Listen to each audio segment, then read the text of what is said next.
Para sa akin, nananatili ang mandato niya na manilbihan at magsilbi bilang Pangulo ng ating bansa hanggang bago magtanghalian ng June 30, 2028. Anumang pagkukulang, anumang pagkakamali, mahaba pa ang panahon, kalahati pa, para ito'y punuan, iwasto o ayusin. At gayon din sa ating ikalawang Pangulo at iba pang halal na dapat manilbihan hanggang bago magtanghalian ng June 30, 2028. Kabilang na ako doon. So sir, too early for former presidential spokesperson Harry Roque to say na lame duck president na ang Pangulo? Hindi ko tinitingnan ng mga bagay-bagay ng lame duck o malakas na duck. Ano bang opposite ng lame? Ano? Hindi duck ang ginagamit kong panalmingan, ika nga o lente, para tingnan ng mga bagay-bagay na ito. Nakikita ko sa nagdaang halalan, matagumpay na naidaos natin ang isang mapayapang proseso para palitan ang ating mga leader sang-ayon sa ating sistema ng demokrasya. Yun lamang ang pananaw ko sa nagdaang eleksyon. Pero dapat ito maging challenge, sir, sa Administrasyong Marcos, yung naging resulta ng particularly senatorial election. Hindi hamon ang gagamitin kong salita. Dapat maging gabay ito siguro. Hindi hamon. Gabay sa mga susunod na dapat at pwede nilang gawin. Gabay sa mga dapat nilang punuan kung meron man. Gabay sa mga dapat iwasto kung meron man. Sir, ngayong klaro na kung ano yung magiging bagong composition ng Congress sa ilalim ng 20th Congress, may nagsasabi na lalakas daw ang tsansa ni BP na ma-acquit sa impeachment. Tulad ng dati, ayokong pangunahan anuman ang magiging resulta ng impeachment. Hayaan nating tumakbo ang proseso at hayaan natin magpasya ang impeachment court. Hindi para sa akin na pangunahan yan. Hindi para sa akin mag-pre-game analysis, ika nga. Siguro gusto nyo mag-post-game analysis tayo pagkatapos. Pero anumang pre-game analysis, maaaring mainterpreta na panguhusga nang niwala pang napepresenta o nakikitang ebidensya ang mga uupo bilang hurado. Pero ano po yung nakikita nyo magiging sitwasyon dito sa Senate? Mas dadami na ba ang nasa opposition? Or dadami ang nasa admin? Or ano yung nakikita nyo? Considering yung mga pumasok sa Magic 12. 15 taon na ako sa Senado. Ang tingin ko sa kada senador ay hindi may tatak sa noong oposisyon o administrasyon. Ang tingin ko sa kada senador, ika nga ng maraming mga kolumnista, ay isang malayang republika na pagpapasahan ng mga isu sa kada may darating na isu at hindi dahil lamang yun ang kulay na dala nila nung sila'y nangampanya o nanalo. Each senator will decide for himself or herself the various issues we will confront as members of the Senate, as representatives of the people who are elected at large. Pero political institution ang Senate, sir, di ba? Parang hindi naiwasan yung impluensya. Ulitin ko, walang dikta ang partido kaugnay sa nakita kong performance o pagboto ng mga senador sa nagdaang panahon. Ang mga desisyon nila at pasya ay depende sa kanilang personal na pananaw at desisyon at hindi dinidiktahan ng partido. Okay, before RG, so sir, how about the Senate leadership? Ano yung nakikita, mananatili kang Senate President o pwedeng magkaroon ng pagbabago sa Senate leadership? Katatapos lang ng eleksyon at bangayan at ingay, sisimulan nyo na naman agad. Palipasin nyo naman. Tapusin muna natin itong kongresong to. May 2 pa kaming linggo na marami pa kaming inaasahang mapapasa at maiyahabol na mga panukalang batas. Kung curious man lang kayo doon, pwede nyong tanungin din. Kung hindi, okay lang din. Pero, itatanong namin later. doon muna kami nakatutok. At hindi yung parating na kongreso. Okay, RG. Balikan ko lang yung kasi May babalikan ka pa ron? Yes, outside of the impeachment process, siyempre may mga natural allies based on the personalities and the principles of the incoming 20th Congress senator. So, ano sa tingin mo yung magiging itsura? Sino-sino sa tingin mo yung mga magkakasama based on their natural alliances, based on their natural principles? I will not prejudge nor predispose what each senator elected or already serving would be doing once the impeachment court convenes. Suffice it to say that I expect it to be lively and vibrant, given that we have 3 new lawyers entering the Senate. That is a valuable addition to any impeachment trial insofar as enriching the discussion and enlightening not only our people but fellow members of the Senate in their function as an impeachment judge. But outside the impeachment trial, paano yung natural alliances na nakikita mo? Ulitin ko, sa 15 taon ko sa Senado, hindi naman nasusunod yung natural alliances, yung formal alliances nga, hindi rin nasusunod eh. Iba't iba ang desisyon nila. Kabilang na halimbawa dito yung pagkakahalal ko bilang Senate President na hindi naman sinunod yung mga partido, hindi ba? Okay, binanggit. Ganun din, sa maraming bagay nakakaharapin ng sino mang senador. Kada senador magpapasya individually base sa kanyang prinsipyo, paniniwala at pananaw. Binanggit mo na yung Senate presidency. Kahapon binanggit ni Senatorial candidate Vicente Soto III na handa siyang Senator-elect. Senator-elect. Hindi pa siya proclaimed. Okay, malapit na. Sa Sabado pa. So, ang sabi niya, he's ready to accept the Senate presidency if the numbers are there for it. So, do you think there will be a contest? I think the same statement will apply to almost all the senators. Kahit naman sa akin nun, bago ko inisip man lang o pinangarap, hindi ko nga pinangarap na maging Senate President, sino man namin numero, dapat tanggapin niya yung responsibilidad at yung hamon na yon kung nasa kanya ang tiwala ng mas nakararaming senador. Okay, sir. Given the results of the election, ano yung major issues na haharapin ng Senate in the 20th Congress? So, there's, of course, obviously, there's the impeachment. Ano pa? Well, there's the impeachment against the Vice President. An impeachment case was filed against the President, which is pending in the House. I don't know how that will be resolved in the coming weeks and or days.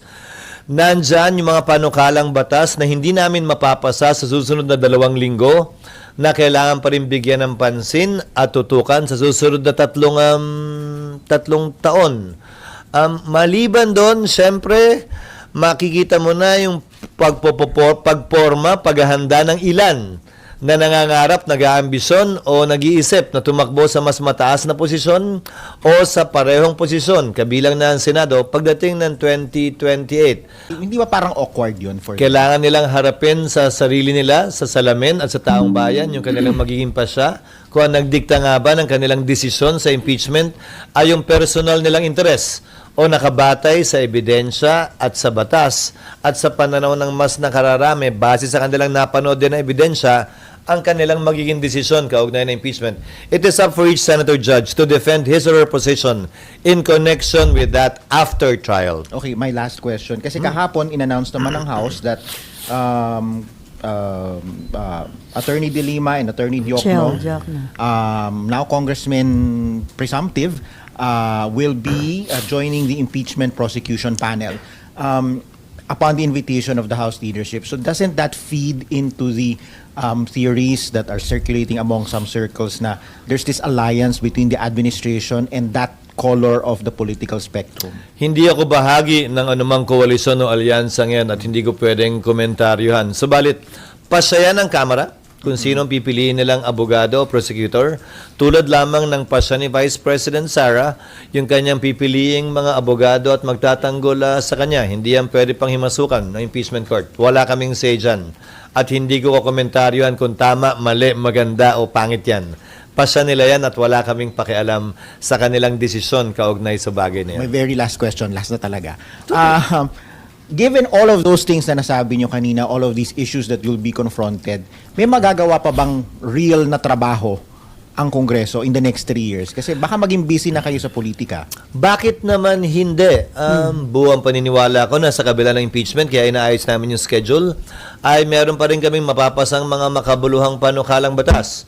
Buwang tiwala ko na kung maayos namin yung ilang pre-trial proceedings, ay matatapos namin ito bago tuluyang tutukan ng Senado ang budget para sa taong 2026. Hopefully, we can wrap this up before we go on recess in October.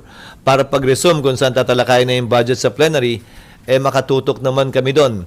Sa gitna, kaya naman namin magsingit at mag-discuss ng ilang mga panukalang batas pa na bagaman hindi kasing laki ng budget, bagaman hindi kasing sikat na impeachment, ay makabuluhan, may halaga at makakaapekto at makakatulong sa marami sa ating mga kababayan.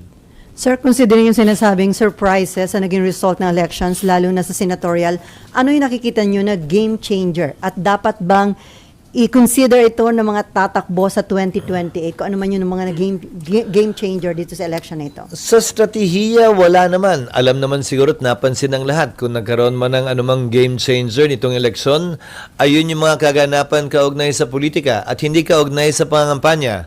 Kabilang na ron ang paghahain ng impeachment complaint laban kay Vice President Sara Duterte. Kabilang na ron ang pagdadala kay dating Pangulong Duterte sa dahig na nagkaroon ng malaking impact sa resulta ng halalang ito, na nagkaroon ng epekto sa naging resulta ng halalang ito. Nakita naman natin yun sa surveys at nakita natin din yun sa resulta ng halalan. Pero sabi nyo ba, ito daw Gen Z at millennials, isa rin dun sa game changer dahil talagang actively nag-participate sila dito sa election. Hindi naman siguro tamang sabihin natin ngayon lang sila actively nag-participate sa halalan.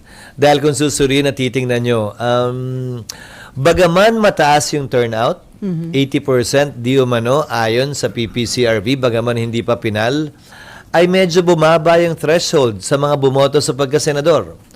Sabi ng lahat ng survey, base sa tinaas ng bilang ng botante, dapat minimum ay 15 million para makapasok sa Magic 12. Pero lumalabas ngayon, 13 million lamang, Magic 12 ka na. Noong 2022, kulang-kulang 15 million yung number 12 spot. Pero ngayon, ang number 12 ay 13 million lamang. Sa kabila ng mataas na turnout, sa kabila ng tumaas din na bilang ng mga botante mula nung nagdaang eleksyon. So marahil kailangan pa natin ng ilang linggo at buwan para pag-aralan ang resulta ng halalang ito para may tunay na makapagsabi kung bakit nga ba ito nangyari, bakit hindi nakita ang ilan sa mga resulta sa survey at saan nga ba nagbago. Considering yung mga ibinoto, sir, ng tao, nakita mo ba na nagmamature na yung mga voters? Bawat eleksyon ay pagkakataon para magkaroon ng mas maliwanag na pananaw ang ating mga kababayan. Pero tandaan nyo, kada taon din may nagdi-18 anyos. So kada taon merong may bagong botanteng pumapasok sa list of voters natin. Kada taon naniniwala ako na papunta tayo dun sa panahon na ang botante ay tunay na makikita ang kapangyarihan ng kanilang balota. Nakapangyarihan ng taong bayan pumili kung sino ang nararapat talaga at na hindi totoong wala silang boses para baguhin ang kanilang sariling bansa, bagaman ordinaryong registered voter at ordinaryong Pilipino lamang sila. Okay, Nympha. Andiyan si Nympha. Nympha Liet. Nympha Liet po. Sir, sabi niyo po, Sir, tawag mo. Sir, sabi niyo po dati, ay pinapayuhan niyo po dati yung mga senador tsaka mga incoming senators na huwag magkomento sa impeachment. Pero yung iba po sa mga paparating nating na mga bagong senador ay inendorso mismo ni VP Sara. Will that affect the impeachment trial? Well, hindi sila yung nagsalita.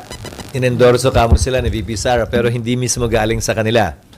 So, patuloy ang aking magiging panawagan sa lahat na nakaupo at marahil papasok din ang mga senador, presumptive senators, ika nga, na ayon sa rules, sana iwasan nila na magbigay ng categorical na mga posisyon o sagot kaugnay nito hanggat hindi pa nagsisimula ang trial at wala pa naman silang nakikitang mga ebidensya, pabor o kontra sa nasasakdal na si VP Sara.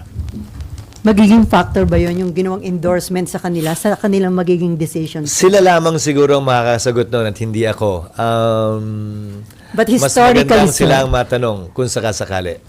sir, non-issue na ba? Historically, hindi. Dahil nakita nyo naman siguro sa social media na nagbago-bago ng posisyon yung mga in-endorse dati, kinakalaban nila ngayon yung mga nag-endorse sa kanila dati, yung kalaban nila dati, kakampinan nila ngayon. So, kung pagbabasihan ko ay kasaysayan, hindi ng mga partikular na senador, kasaysayan sa larangan ng politika ng ating bansa. Nakikita nating nagbabago-bago yon. So, hindi iiral yung utang na loob yung sinasabing payback time. Hindi ko sinasabing hindi iiral, pero again, each to each his own. Nagbabago yan sa kada sitwasyon at sa kada tao. At hindi para sa akin na sabihin ganito yan o ganyan yan.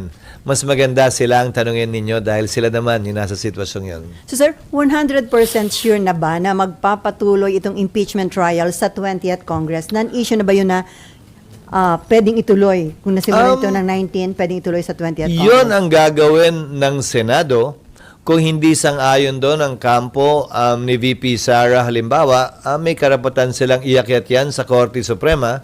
In fact, may pending case pa sila doon na hindi pa ina-actionan ng Korte Suprema, pero hindi lang yun, hindi naman din nag-issue ng temporary restraining order o mandamos ang Korte Suprema para kami magpatuloy o hindi magpatuloy. So, gagawin ng Senado yung kanyang constitutional mandate kung wala namang utos o kautusan mula sa Korte Suprema na laban dito. But, Sir, diba, the impeachment court can also make its own decision if the trial, Yes. if there's going to be a trial or not. Definitely yes. And the aggrieved party, if at all, on the reverse naman, can question that before the Supreme Court. It's not just the Supreme Court's decision. It can also be your decision. Ultimately, it will be the Supreme Court's decision. But the Senate can decide on it one way or the other. Yes. Both as a Senate and as an impeachment court. Pero ulitin ko lang, ang pinagbabasihan lang naman namin ay yung Senate Electoral Tribunal na binubuo pa nga ng mga maestrado ng Korte Suprema at miyembro ng Senado, tumatawid ng Kongreso para ipagpatuloy ang pagdinig ng kaso. Nagbabago din yung mga miyembro ng Senado, nagpalit ng Kongreso, pero dahil yung kino-questioning term ay 6 na taon nung senador na pinrotesta, patuloy lamang yun sa mga susunod na Kongreso at hindi siya automatically dismissed. So sir, kumusta na yung status ng impeachment rules? Maraming panukala kaming natanggap, hindi lamang mula sa legal team, pero mula din sa iba't ibang senador nitong nagdaang recess, lalo na mula dun sa mga hindi tumatakbo. Pero ang direksyon na personal kong tinatahak sa ngayon ay isuggest sa impeachment court na wag nang baguhin yung rules dahil baka maakusahan pa ang Senado at ang institusyon ng Senado na we are changing the rules in the middle of the game to favor one side or the other. Ipapanukala ko na kung may pagbabago man sa rules, ito yung mag-a-apply to future impeachment cases and not this one. So, pwedeng talakayan yung rules, pwede pa rin namin pag-usapan, pero prospectively applicable siya sa mga darating pang impeachment complaints na tatalakayin ng Senado at makakarating dito. At hindi na dito sa kasalukuyang impeachment na aming kinakaharap sa ngayon. So sir, yung suggestion mo na yon, subject for approval pa sa Definitely. plenary. Lahat ng sinasabi ko ay subject to approval ng impeachment court. Kaya sabi ko, panukala ito, suggestion ito. Okay, Mean. SP yung sa TRO ng SC, so ibig sabihin pag maglabas sila ng desisyon, pwedeng hindi matuloy yung impeachment. Diba sabi niyo sir dati, sarili yung desisyon yun? Magdedesisyon ng impeachment court kung susundin o hindi. Tulad ng sinabi ko sa inyo dati, di ba? May mga desisyon ng korte na sinunod ng Kongreso at ng impeachment court. May mga desisyon din na hindi. So, depende yan sa impeachment court. Lahat ito ay pagpapasya ng impeachment court, hindi ng Senate President lamang.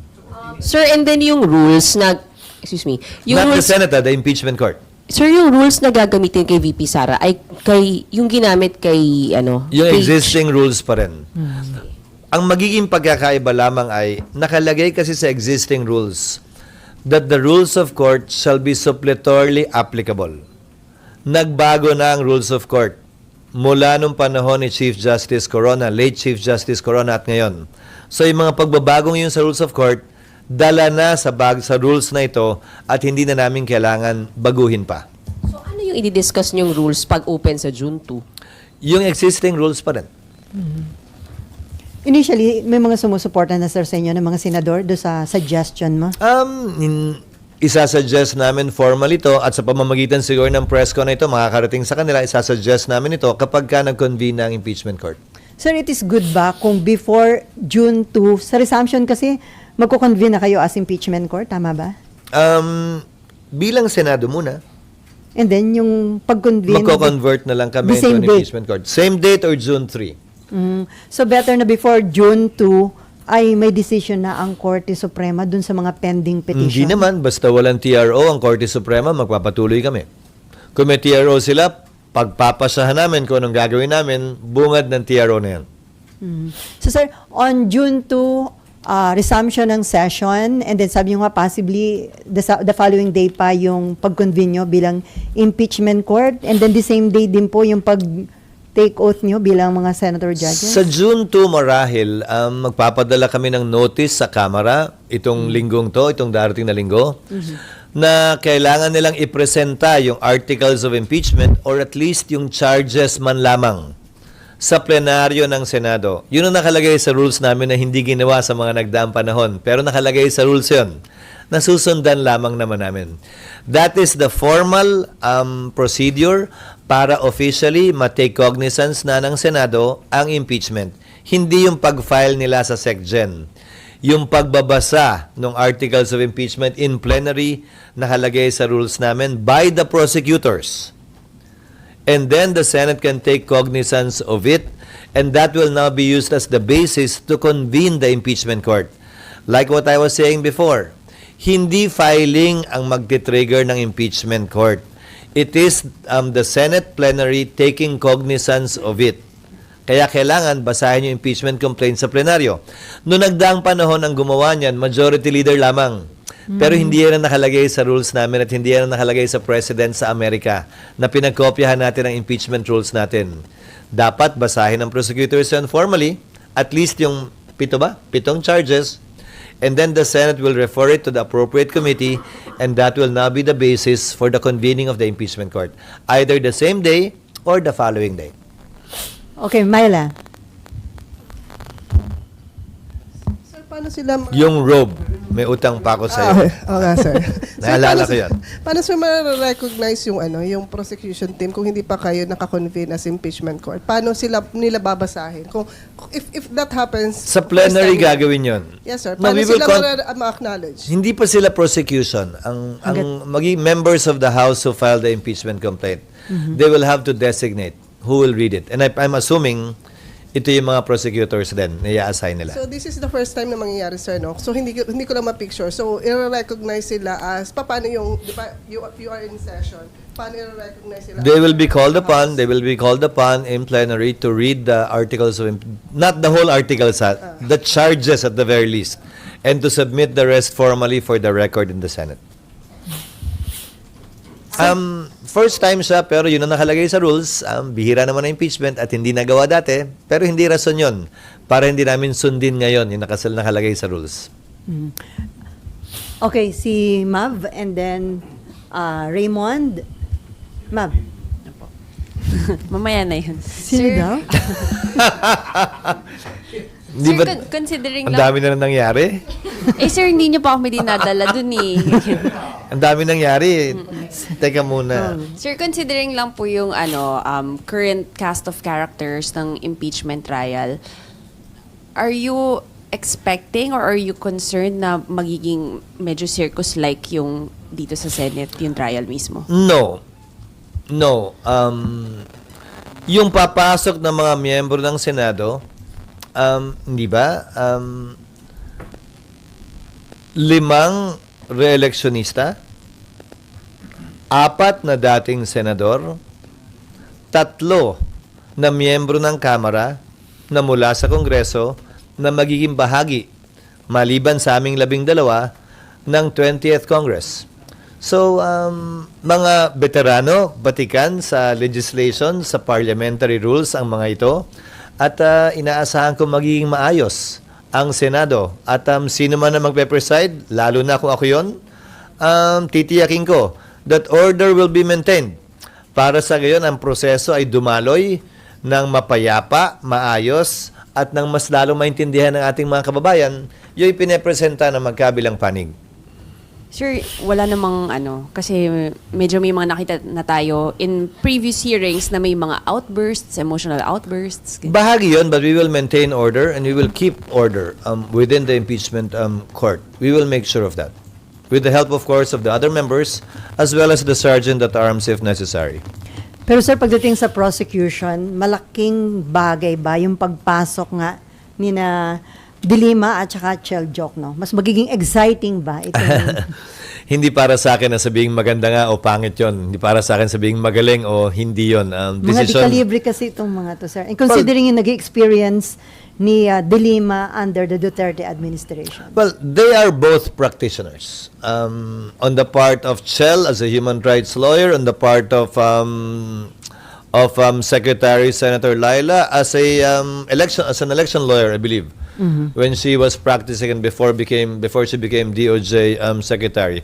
Definitely, they will add to the prosecution's ability to present their case. So, hindi naman kaya yung impeachment trial maging platform para dun sa mga gustong pumosisyon at magpasikat for 2028? Oo, pero dalawang bagay yun. Anumang ilaw ng camera na itututok sa sinumang tao, dalawa ang pwedeng makita, yung maganda at yung pangit. So, nasa sa kanila yun. Kung ano mapapakita nila, at nasa tao din yun. Kung ano ang makikita nila. Minsan magkaiba yun. Yung gustong pakita at yung nakikita ng tao sa lente ng camera.